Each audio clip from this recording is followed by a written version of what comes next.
What's up, everybody, and thank you guys for tuning in to another video. Thank you guys for joining me today. I'm going to try to keep this one short and sweet. I want to give you guys a few of my favorite lures for fishing with Garmin LiveScope or any other forward-facing sonar, specifically in the fall and specifically with the forward-facing sonar. This is not going to be across the board.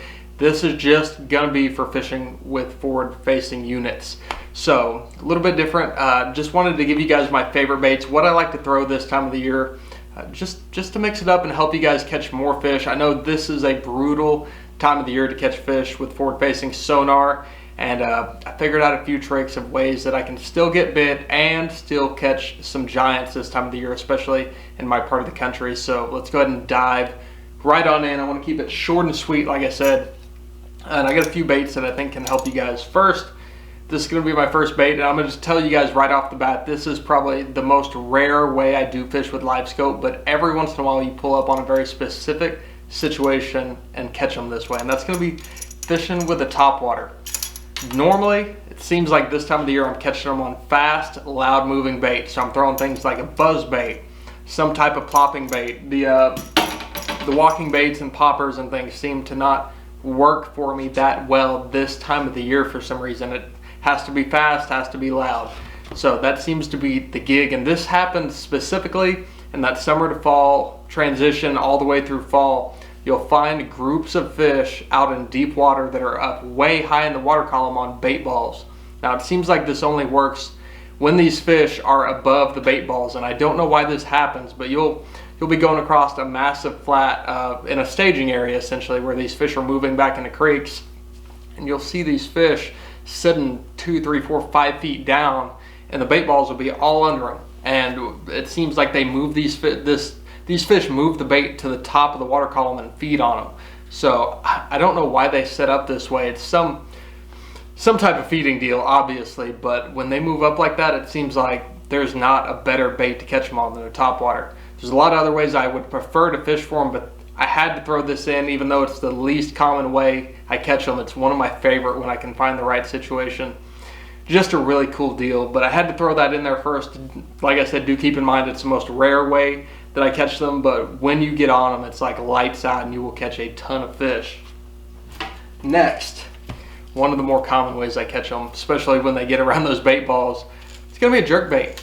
I have a few different types of jerk baits I'm gonna tell you guys, and I don't throw many, but I have a few that are definitely my favorite. The first one's gonna be a 6 Sense Provoke 106 DD. I do like to stick with the deeper diving jerk baits, and that 6 Sense Provoke works well. Another one that works well is gonna be a Rapala Shadow Wrap. It's another bait that catches them. Does not cast as well as that 6 Sense Provoke, but it is a silent bait, so if you get on some more pressured fish, things like that, that bait may work just a hair better in that situation. But if you're out fishing in the wind, you got active fish, 6 Sense Provoke will catch them, or whatever your favorite jerk bait is, to be honest. They will eat it, and that's one of those baits this time of the year when they get around bait balls and when they get around brush piles and things like that. It seems like I can get those fish to ignite on that jerk bait. The key this time of the year is fish it super fast. Luckily with LiveScope you don't have to kill yourself so much anymore, but it's gonna wear your arms out. I mean, you have to fish this bait as fast as you can fish it a lot of the time to get them to eat that bait this time of the year. They just seem to not be interested in it like they are in the winter months, where they'll come up 5, 10, 15 feet and look at a jerk bait. You have to make them react, so you have to find a bait that's getting down to the right depth to get those fish's attention and get it in their face, and then you have to work it super fast to get them to ignite. But that is one of my favorite baits to throw, especially when I can find small schools and wolf packs of fish around bait and brush piles. And I guarantee you guys, it will catch them. Probably is not going to catch the biggest fish in the lake this time of the year, but if you're playing the numbers game, it's going to be the way to do it, because they flat out eat it and you will catch a bunch of them. And last but not least, Okay, I apologize, my camera just died, but we're gonna move on to the last bait. Last but not least is gonna be a drop shot. Now I don't have one here rigged up, but I'm gonna tell you guys how I set it up, the baits I'm throwing, and where I'm throwing it. So the drop shot is gonna be probably the bait that I catch the biggest fish I catch from the summer to fall transition all the way through fall. This bait catches big ones, and I'm not fishing big baits on it anymore this time of the year. A lot of the time I've started downsizing, fishing baits that are 7 inches and under. But I picked this bait up when I start finding the big fish that move up on flats next to channel edges. Essentially is generally where I find them. They may be on brush piles, they may be just cruising the flats, but a lot of the time catching these fish, seeing them 2 to 5 feet off the bottom, just cruising channel edges looking for balls of bait.